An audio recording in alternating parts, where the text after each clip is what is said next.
కృపా సత్య సంపూర్ణుడైన యేసయ్య నామమునకు మహిమ కలుగును గాక.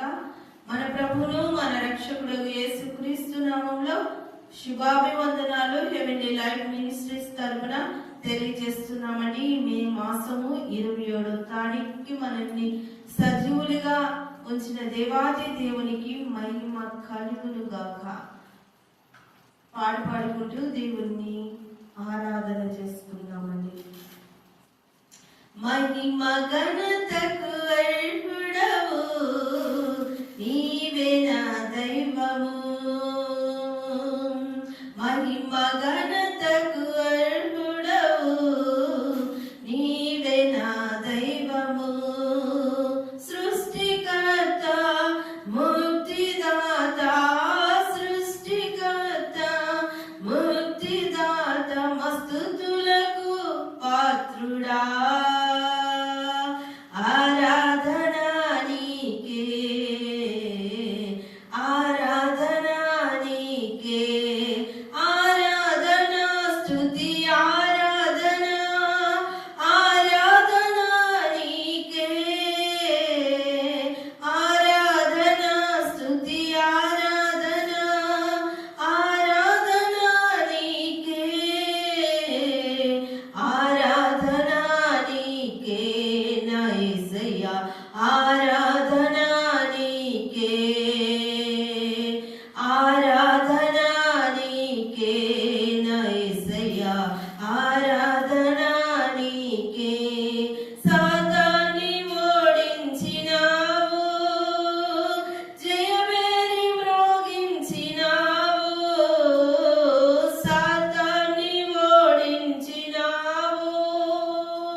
సమయంలో మనము వాగ్దానాన్ని విందామండి.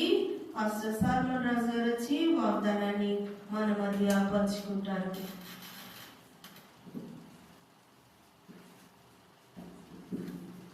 హల్లెలూయా. దేవుని నామము మహిమపరచబడును గాక.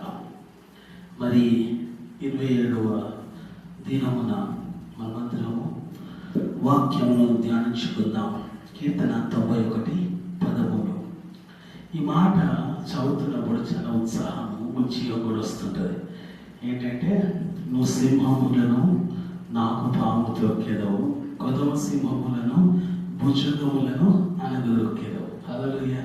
చదువుతున్నప్పుడు ఎట్లుంటుందంటే, అబ్బా నేను సింహాలను తొక్కుతాను, నాకు పామును తొక్కుతాను, కొదమ సింహములు తొక్కుతాను, భుజంగములు నేను అనగదొక్కుతాను అన్నప్పుడు ఒక రకమైన చెప్పలేనంత ధైర్యము, చెప్పలేనంత బలము, ఒక గొప్ప ఏమంటారంటే శక్తి మనల్ని ఆవరించినంతగా మనం ఫీల్ అవుతూ ఉంటాం. హల్లెలూయా. కారణం ఏంటి? హల్లెలూయా. ఈ 91 కీర్తనకు ఉన్న గొప్పతనం ఏంటంటే, ఈ కీర్తన ఏమని చెప్పబడుతుందంటే డివైన్ ప్రొటెక్షన్, దైవికమైన కాపుదల గురించి మాట్లాడుతూ ఉంది. హల్లెలూయా.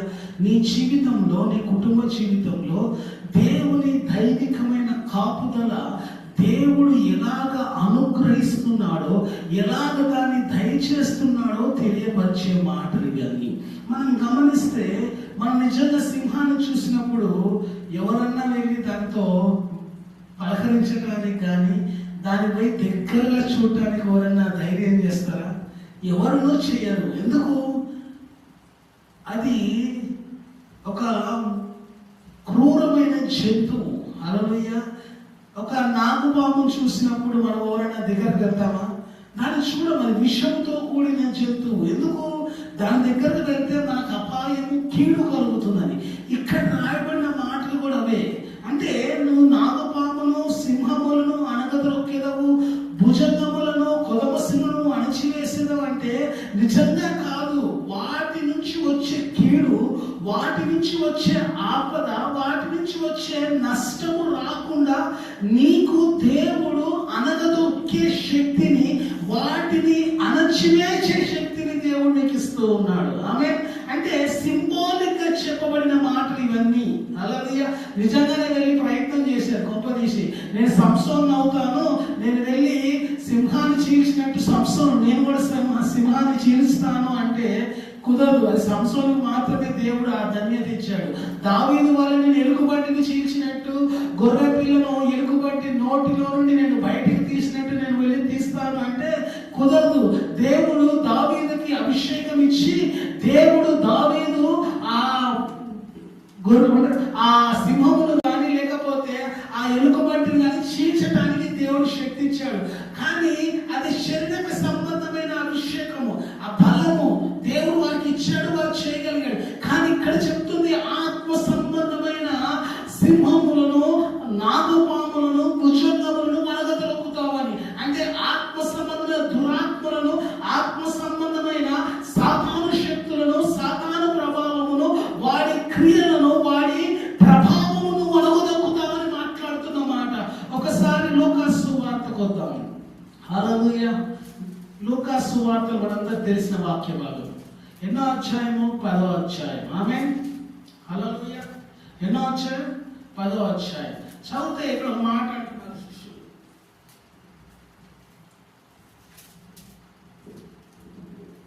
హల్లెలూయా.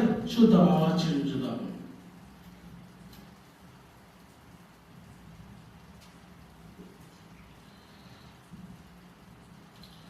तो 17వ వచనం, 17 నుంచి అవుతున్నాను. ఆ 70 మంది శిష్యులు సంతోషంతో తిరిగి వచ్చి, ప్రభువా, దయ్యములు కూడా నీ నామము వలన మాకు లోబడుచున్నవని చెప్పగా, ఆయన సాతాను మెరుపు వలె ఆకాశమును పడుటే చూచితిని. ఇదిగో పాములను, తేళ్లను త్రొక్కుటకును శత్రు బలమంతటి మీద మీకు అధికారం అనుగ్రహించి ఉన్నాను, ఏది మీకు ఎంత మాత్రమును హాని చేయదు. అంటే దేవుడు 91వ కీర్తన 13వ వచనంలో చెప్పిన మాట ఇక్కడ లూకాసు సువార్త 10వ అధ్యాయము 17వ వచనంలో చెప్తున్న మాట రెండు ఒకటి. అంటే సాతాను గాడి మీద నీకు విజయం ఇస్తున్నాడు, దయ్యముల మీద నీకు అధికారం ఇస్తున్నాడు, వాటి ప్రభావం మీద నీకు అధికారం ఇస్తున్నాడు, వాటిని లోపరుచుకునే శక్తిని దేవుడు నీకు ఇస్తున్నాడు. ఆమేన్.